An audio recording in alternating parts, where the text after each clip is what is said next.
Chers membres de la communauté, merci en tout cas. Merci, nous savons remercier Dieu parce que nous sommes à la fin de l'année. Le mois de décembre a commencé. Moi, je vous remercie. Je veux m'anticiper, vous souhaiter les meilleurs vœux. Vous êtes exceptionnels. Vous aurez pendant tout ce temps mes vœux les meilleurs. Mes vœux, en tout cas, de longévité. Mes vœux de la dotation d'intelligence. Mes vœux de distinction par votre comportement. Mes vœux les plus importants de ma part. Membres de la communauté, en tout cas, merci beaucoup.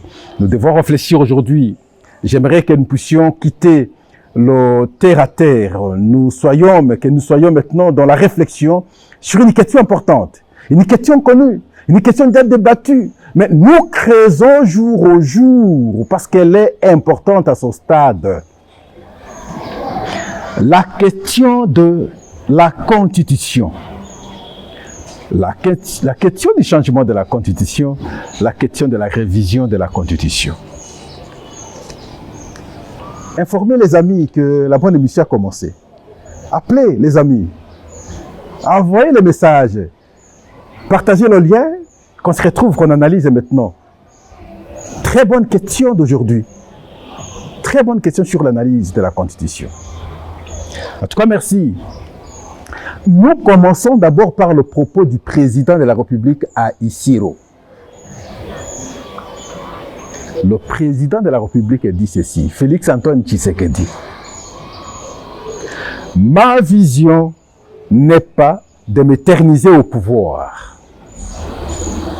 mais plutôt de léguer à ma nation une constitution qui met à l'aise son peuple et surtout un meilleur confort de travail à mes successeurs. Il affirme, le président de la République, qu'il n'a pas la vision de s'éterniser au pouvoir, mais il rêve d'avoir une très bonne constitution pour le pays, pour son peuple, et surtout pour le bon travail de ses successeurs. Est-ce que c'est une mauvaise chose lorsqu'un président de la République dit ça? Je dis, ce n'est pas mauvais. Encore que nous avons déjà démontré, la révision de la Constitution ne pose aucun problème. Avec vous, tous, aujourd'hui, nous savons réciter l'article 218 avec son esprit, qui peut initier la révision de la Constitution. Le problème ne se pose pas. Le président de la République, l'une des deux chambres du Parlement, le gouvernement après Conseil des ministres, 100 000 signatures de la population, on peut initier la révision de la Constitution. Et maintenant, c'est le chef de l'État qui parle. Le problème de la révision ne se pose même pas. Mais posez-vous la question, pourquoi la classe politique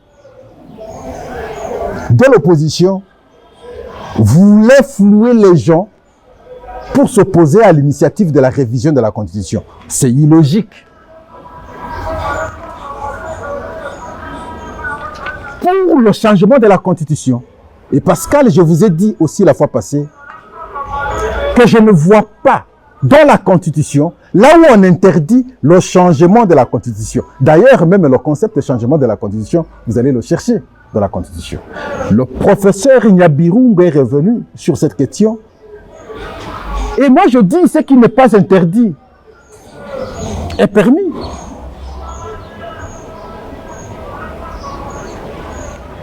Et voilà, à travers ce débat, nous aujourd'hui, voilà la particularité de notre émission aujourd'hui, nous allons prendre deux instances. La première instance, c'est la réaction, sinon la communication des membres de l'association congolaise des droits constitutionnels, composée spécialement des professeurs des droits constitutionnels et de plusieurs rédacteurs de cette constitution. Je dis bien de plusieurs rédacteurs de cette constitution. Là, vous verrez Évariste Boshab, l'un des rédacteurs de cette constitution. Jean-Louis Essambo, l'un des rédacteurs de cette constitution. Et d'autres sont en fait membres de l'association congolaise des droits constitutionnels. dans leur déclaration, appellent à un débat scientifique et historique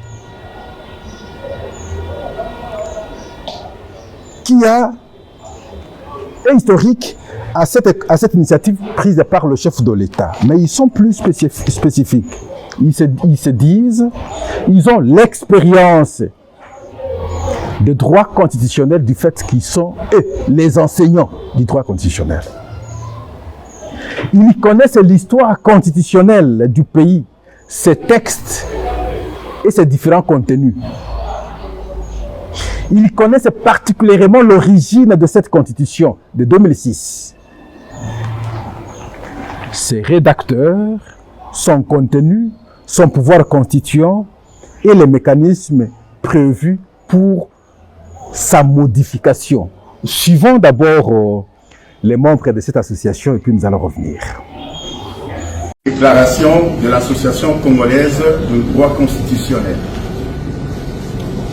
L'Association congolaise de droit constitutionnel, ACDC en sigle, suit avec intérêt le débat qui se déroule actuellement au pays autour de la révision ou du changement de la Constitution du 18 février 2006, telle que modifiée par la loi numéro 11/002 du 20 janvier 2011 portant révision de certains articles de la Constitution.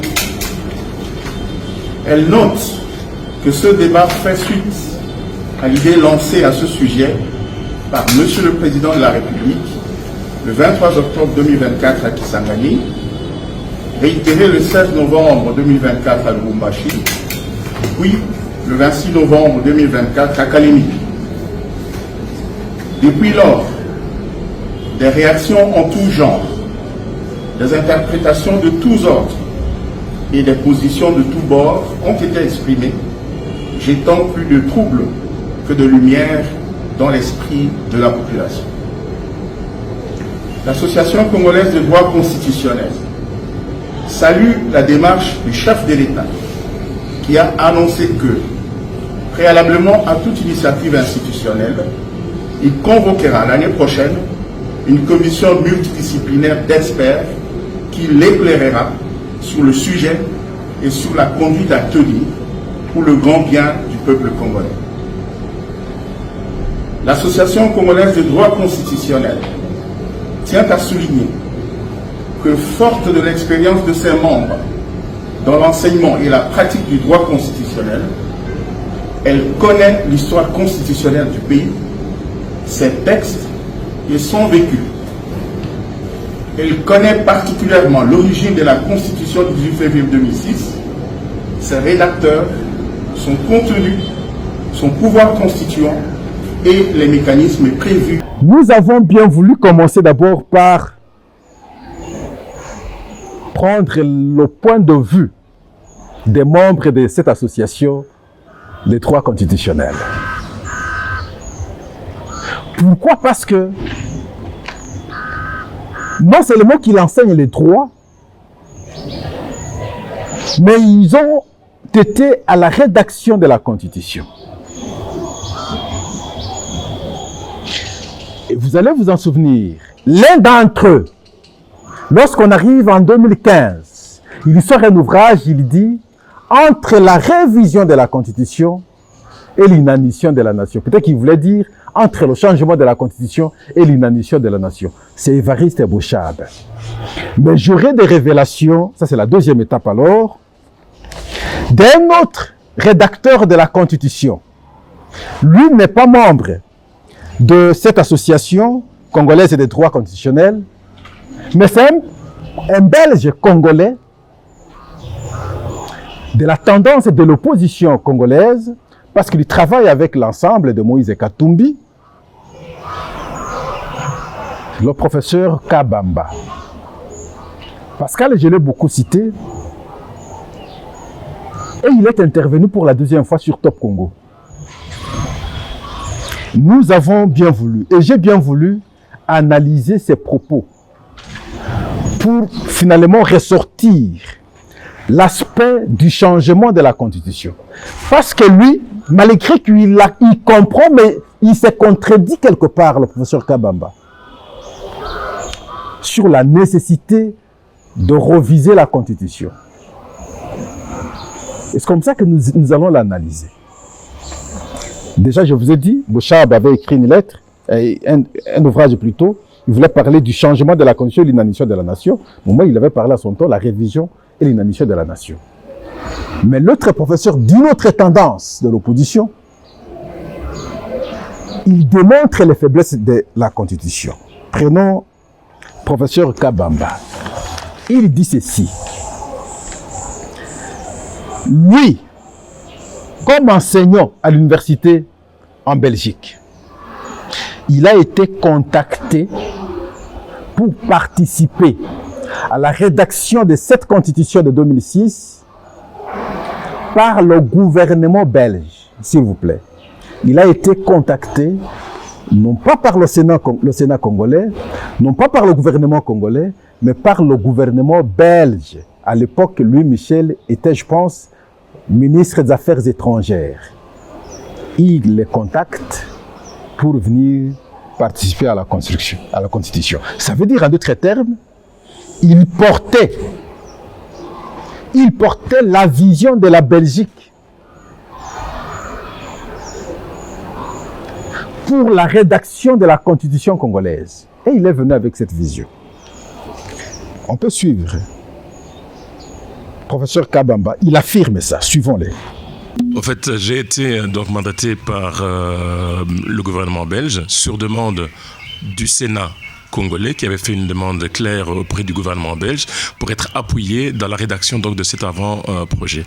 Et cette demande a été transmise donc par le ministère des Affaires étrangères belge, c'est-à-dire à l'époque de Louis Michel, a été transmise donc à l'université de Liège et l'université m'a délégué pour pouvoir diriger le collège au fait des experts, de tous les experts qui devaient venir du monde entier travailler sur cette constitution. Par la suite, il dit cette constitution mérite à ce jour être adaptée. Parce que de 2006 jusqu'à ce jour, beaucoup de temps sont passés. Il est vrai que cette constitution nous a permis d'avoir les élections. Il est vrai que cette constitution nous a permis de connaître l'alternance. Mais au moins à ce stade, beaucoup de dispositions de la constitution qui, en son temps, ont été acceptées pour avoir, en tout cas, un pouvoir assis et pour calmer les différents belligérants plutôt, ces différentes dispositions de la Constitution méritent d'être changées. Suivons une fois de plus le professeur Kabamba. Là, il est avec Christian Lusakweno, une émission de Top Congo. Il y a une copie de départ et... Ce que vous devez savoir, c'est que généralement... Adapté à la RDC. Un texte, c'est le reflet d'un contexte. Vous ne pouvez pas venir du dehors, venir imposer un contexte. Qu'est-ce qu'on a fait? Ce qu'on avait fait, c'est qu'on avait fait ce qu'on appelle un pré-document que l'on a soumis aux différents groupes de l'époque. On a soumis au RCD Goma, on a soumis au MLC, on a soumis au clan Kabila, à l'époque, au gouvernement, et chacun a désigné des experts qui devaient analyser ce texte et qui l'ont amendé. Et qui l'ont amendé chacun à sa façon. Et de cette façon-là, après, nous avons repris l'essentiel de tous les experts pour pouvoir maintenant mettre en commun. Je vais par exemple vous dire, il y a quelques spécialistes qui le connaissent, pourquoi par exemple dans le texte constitutionnel, il n'y a pas véritablement, la forme de l'État n'est pas vraiment bien précisée, pour la bonne et simple raison qu'il y a eu deux écoles. Il y a eu l'école Bochab et il y a eu l'école de feu Célestin Kabouya, qui avait le clan donc État central, et vous aviez le clan qui était pour le fédéralisme, et le RCD Goma était aussi pour le clan pour un plan fédéral, c'est-à-dire un État fédéral. Alors des discussions ne pouvant pas arriver à mettre tout le monde d'accord sur est-ce que on prend l'État fédéral ou bien on prend l'État central, et alors pour pouvoir mettre les gens ensemble, on a enlevé la forme de l'État, mais on a mis dedans des choses qui sont de l'État central, mais on a mis des choses aussi qui sont de l'État fédéral. La Constitution de 2006 n'est pas adaptée au contexte que nous sommes en train de vivre. Comme je vous l'ai expliqué, on a essayé de faire qu'il n'y ait pas de pouvoir fort et que chacun doit avoir un contre-pouvoir. Quand si vous lisez correctement, vous allez vous rendre compte que tout le monde a un contre-pouvoir. L'Assemblée a un contre-pouvoir, le Sénat. Au niveau du pouvoir judiciaire, on a 3 ordres. Et chacun, entre guillemets, surveille l'autre, même si on a mis un peu la Cour constitutionnelle au-dessus. Au niveau même de l'État, on a mis l'État central, mais l'État central, on lui a mis aussi contre-pouvoir les provinces. Et au niveau de l'exécutif, on a mis 2 têtes à l'exécutif. On a mis le président de la République, on a mis le chef du gouvernement. Avec une... Voilà. Parmi les dispositions qui méritent être touchées selon le professeur Kabamba, il dit, lorsque nous avions réfléchi sur la forme de l'État, il s'est posé un vrai problème, il y a eu un grand débat. Il y avait des unitaristes, entre autres ici les Bochab et les autres. Il y avait des fédéralistes, entre autres le RCD et les autres. Il y avait. Alors chacun voulait maintenant se cramponner dans sa position. Et ça ne permettait pas qu'on ait une forme unitaire, par exemple, sinon on donnerait raison au camp Bochab. Si on disait qu'on ait une forme fortement décentralisée, on donnerait raison au camp du RCD et les autres. Et voilà pourquoi on a créé une forme hybride de l'État. Suivons, une fois de plus, professeur Kabamba. Cette partie est très importante. Pourquoi? Analysons. Parce que déjà au début, il a dit la constitution actuelle mérite être adaptée. Parce que les dispositions à son temps, beaucoup de dispositions ont été acceptées pour calmer les différents belligérants. C'est comme ça qu'il a dit. Mais, selon ce qu'il dit, on ne peut pas changer la constitution, sinon ce sera un coup d'état constitutionnel. Il affirme qu'on doit changer certaines dispositions, mais en même temps, il dit qu'on ne peut pas changer. Et moi, je vais vous démontrer comment il s'est contredit, parce que dans cette constitution, on a pris l'article 220, on l'a verrouillé. C'est cet article qui fait que on parle du changement et de la révision de la constitution. Parce que si on parle de la révision simplement, les dispositions qui sont contenues dans l'article 220 ne peuvent pas être bougées. Quand on parle du changement, ces dispositions-là de l'article 220 vont être bougées. Voici ce que dit l'article 220. Chers membres de la communauté, suivons attentivement, analysons attentivement. L'article 220 de la Constitution. Parce que déjà, là, vous avez suivi, le professeur Kabamba nous dit, la forme de l'État nous a posé problème à leur temps. Forme unitaire, forme décentralisée, tout ça, c'était compliqué. Alors, nous avons accepté simplement pour les calmer. Mais l'article 220 dit ceci, commence d'ailleurs par la forme. La forme républicaine de l'État, le principe du suffrage universel, la forme représentative du gouvernement, le nombre et la durée des mandats du président de la République, l'indépendance du pouvoir judiciaire, le pluralisme politique et syndical ne peuvent faire l'objet d'aucune révision constitutionnelle. Donc ces dispositions ne peuvent que être changées lorsqu'on change la Constitution, mais elles ne peuvent pas être révisées. Mais ici, nous revenons sur la forme républicaine de l'État. Une forme hybride, sans forme, une forme sans forme, acceptée à son temps. Le rédacteur lui-même affirme, il est membre de l'ensemble, que nous avons accepté simplement parce qu'il fallait calmer les belligérants. Alors maintenant, posons-nous la question, devons-nous continuer avec cette forme hybride qui n'a pas de sens?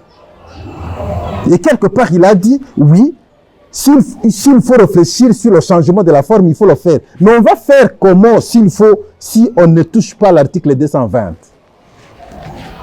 Le professeur Kabamba, membre de l'ensemble de Moïse Katumbi, rédacteur de cette constitution, il vous dit la forme mérite être modifiée aujourd'hui parce qu'à son temps, nous l'avons acceptée simplement pour calmer les belligérants.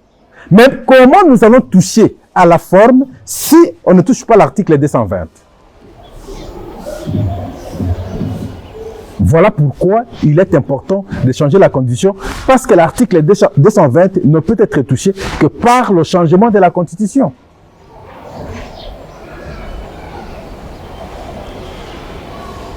Je sais que nous sommes allés trop loin dans la réflexion, mais je pense que les gens comprennent. Je dis que à ce stade, le débat sur le changement ne peut plus être engagé. Nous devons nous comprendre. Il y a des affirmations indirectes, mais le refus du changement, du fait simplement qu'il soit du camp de Moïse Katumbi, ce refus est politique. Ce refus n'est pas rationnel. Le refus est politique. Il n'est pas justifié, sincèrement. Et vous avez compris comment le professeur Kabamba s'est contredit. Mais j'ai aimé parce qu'il a fait des révélations. Ça, c'est une révélation terrible. Même alors, s'il vous plaît, dans un état comme celui-ci, s'il faut apprécier la nécessité, parce que lui a parlé du coup d'état constitutionnel au cas où on changeait la constitution. Mais qui doit apprécier cela? Mais c'est la haute cour du pays. Le président de la République a dit ceci. Il va constituer une commission d'intelligence de notre pays qui vont apprécier la question, qui vont l'aider à prendre l'orientation s'il faut réviser ou changer la constitution. C'est ce qu'il a dit, le chef. Mais de son point de vue, il souhaite bien le changement de la constitution.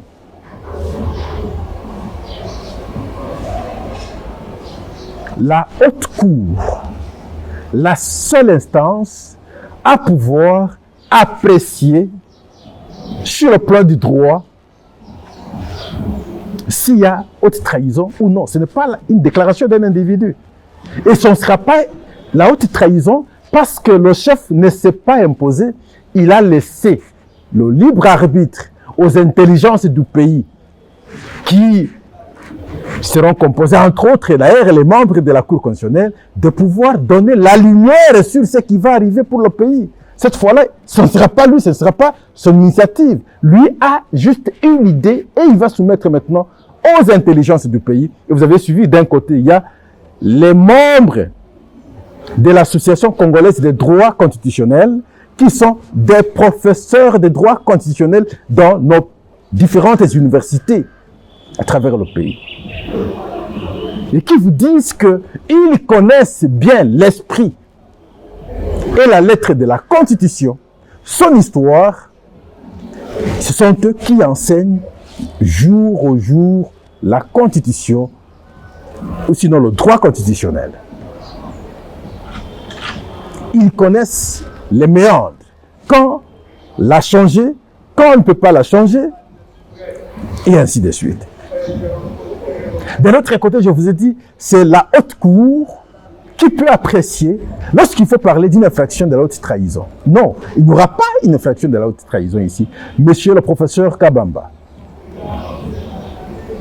Mais au moins, vous avez compris qu'il faut changer la Constitution. Le changement est normal parce que le rédacteur qui est venu pour le compte de la Belgique, le professeur Kabamba lui-même vous dit la forme de l'État a posé très sérieusement problème et nous avons accepté cette formulation simplement pour calmer les belligérants. Mais aujourd'hui, nous avons des élus. On doit continuer à calmer les belligérants comment?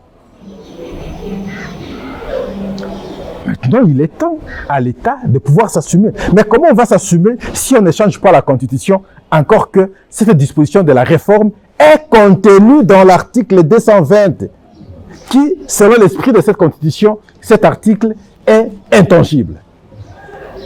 Ça veut dire, en d'autres termes, on ne peut pas le toucher. Si on ne le touche pas, on va continuer avec cette forme hybride. Or, la priorité aujourd'hui est de changer cette forme. Donc, il est normal de changer alors la Constitution. Parce qu'il faut maintenant bien toucher les dispositions de l'article 220. En tout cas, merci beaucoup. Ça devient intéressant. Ça devient très intéressant maintenant. Merci pour les membres de l'Association congolaise des droits constitutionnels. Merci pour le professeur Kabamba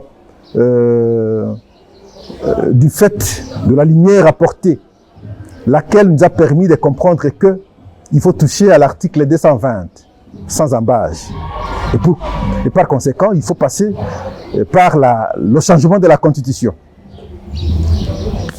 Merci à tous ceux qui comprennent que l'infraction de la haute trahison n'aura jamais lieu parce que ce n'est pas la décision définitive du chef de l'État, ce n'est pas une décision imposée. Il s'agit ici de la place accordée aux intelligences dans ce domaine d'apporter la lumière pour l'État. Entre autres ici, la haute cour appelée à pouvoir apprécier de telles infractions. Ce n'est pas un quelconque individu. Merci à tous les citoyens congolais qui comprennent que nous devons avoir une constitution adaptée à notre modèle. Celle-ci, le chef de l'État n'a pas tort, le professeur Kabamba l'a affirmé, il y a eu beaucoup de participation des étrangers, entre autres lui-même, bien qu'il soit congolais, mais nous devons rappeler qu'il a un parent rwandais, le professeur Kabamba a un parent rwandais, un parent congolais. C'est comme ça que dans certaines dispositions, lui-même a cité même l'article 210, il faut revoir beaucoup de choses. Il y avait un professeur sénégalais également qui était venu participer à la rédaction de cette constitution. Merci à vous, les membres de la communauté Pro-Info, qui, toujours attentifs, à travers vos points de vue, je crois qu'il va encore davantage nous éclairer pour que le numéro de demain soit encore plus pertinent.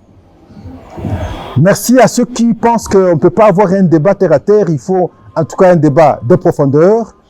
Et je crois que c'est de cette façon que nous réfléchissons et nous ne pouvons pas nous ramener vers le bas pour ne pas bien réfléchir. Merci, merci à tout le monde, surtout à ceux qui pensent qu'il faut changer la Constitution et l'adapter à notre modèle. Et ne voyons pas l'individu parce que Tshisekedi va passer. Ne focalisons pas la réflexion sur une personne qui va passer et lui-même vous dit je pense, j'ai fondé ma vision, non pas pour m'éterniser au pouvoir, mais plutôt pour doter mon pays d'une constitution plus intelligente, plus active, qui permettra à mes successeurs d'avoir un travail assez aisé, qui permettra maintenant d'apporter un plus au pays. En tout cas, merci. Nous vous disons au revoir. N'allez jamais ailleurs. Toujours contact. Branchez ici. On est ensemble. Partageons le lien, soyons encore plus nombreux, acceptons l'émission, acceptons, aimons-nous. En tout cas, au revoir et à la prochaine.